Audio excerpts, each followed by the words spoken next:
ഇത് ready to കുക്കായിട്ട് പറഞ്ഞതാണ്. അത് ചിക്കൻ്റെ സ്ട്രൈപ്സാണ്.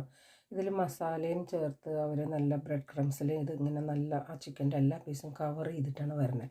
അത് കൂടാതെ അതിൽ 2 മസാല ഉണ്ടാവും. ഒരു മസാലയും കുറച്ച് വെള്ള എള്ളും ഉണ്ടാവും. അപ്പോൾ നമ്മൾ ഇത് പൊട്ടിച്ചിട്ട് നമ്മൾ എയർ ഫ്രയറിലിട്ട് വറുക്കണം.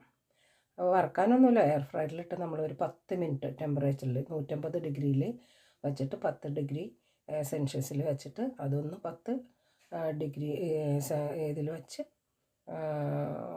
150 ഡിഗ്രി ചൂടിൽ വച്ചിട്ട് നമ്മളത് സെറ്റ് ചെയ്ത് വെച്ചാൽ മതി. തന്നെ അത് നല്ല ഫ്രൈ ആയിട്ട് വരും. അപ്പോൾ നമ്മളത് 10 മിനിറ്റിനുള്ളിൽ അത് നമുക്ക് ഫ്രൈ ആയി കിട്ടും. എണ്ണയും വേണ്ട, ഓയിലും വേണ്ട, ഒന്നും വേണ്ട. അപ്പോൾ നമുക്ക് ഈ എണ്ണയും ഓയിലും ഒന്നും കഴിക്കാത്ത ആൾക്കാർക്ക് നമുക്ക് ഇങ്ങനെ കഴിക്കാനൊക്കെ പറ്റും കേട്ടോ. അപ്പോൾ അത് നമ്മളിത് ഫ്രൈ ചെയ്തെടുത്തിട്ടുണ്ട്. അത് ഫ്രൈ ആയി വന്നിട്ടുണ്ട്. ഞാൻ ഫ്രൈ ചെയ്തതിൽ റെഡി ടു ആഡ് ചെയ്താൽ മാത്രം മതി. ഇപ്പോൾ നല്ല ഹോട്ടായിട്ടിരിക്കണം, നല്ല ചൂടോട് തന്നെ നമ്മൾ അത് വേറൊരു പാത്രത്തിലേക്ക് എടുത്തിട്ട് ഇതിൽ ഉള്ള മസാല നമ്മളതിൽ കട്ട് ചെയ്ത് ആ മസാല അതിൻ്റെ അകത്തേക്ക് ഒഴിക്കുക. ആ മസാല ഒഴിച്ച് നന്നായിട്ട് പ്രസ് ചെയ്താൽ ഉള്ള മസാല മുഴുവൻ എടുത്താൽ ആ മസാലയ്ക്കൊരു മധുരവും നല്ല എരിവും ഒക്കെ ഉള്ള നല്ലൊരു ടേസ്റ്റാണ് കേട്ടോ. പിന്നെ അതിൻ്റെ അകത്തേക്ക് പൊട്ടിച്ച ഇത് വെള്ള എള്ളാണ് കേട്ടോ, വെളുത്ത എള്ള്.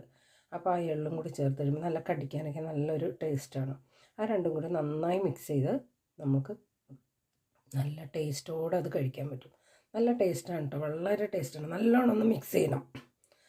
മസാല എല്ലാ പീസിലും ആവത്തക്ക രീതിയിൽ നല്ലോണം ഒന്ന് മിക്സ് ചെയ്തതിന് ശേഷം നമ്മൾ അത് പിന്നെ സോസിൻ്റെ ഒന്നും ആവശ്യമില്ലല്ലോ, ഓൾറെഡി നല്ല ടേസ്റ്റാണ് അതിൻ്റെ ആ മസാലയ്ക്ക്. അപ്പോൾ എള്ളൊന്ന് കടിക്കും, നല്ല ടേസ്റ്റാണ്.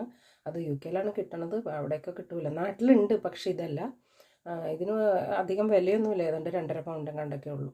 എന്തായാലും നല്ല ടേസ്റ്റാണ്. ഞാൻ കഴിച്ചു നോക്കി, ഇഷ്ടപ്പെട്ട്. വീഡിയോ ഇഷ്ടപ്പെട്ടാൽ കമൻറ്റ് ലൈക്കൊക്കെ തരാൻ മറക്കണ്ട. അപ്പോൾ എല്ലാവർക്കും അടുത്ത പുതിയ വീഡിയോ ആയിട്ട് അടുത്ത് തന്നെ കാണാം. ബൈ.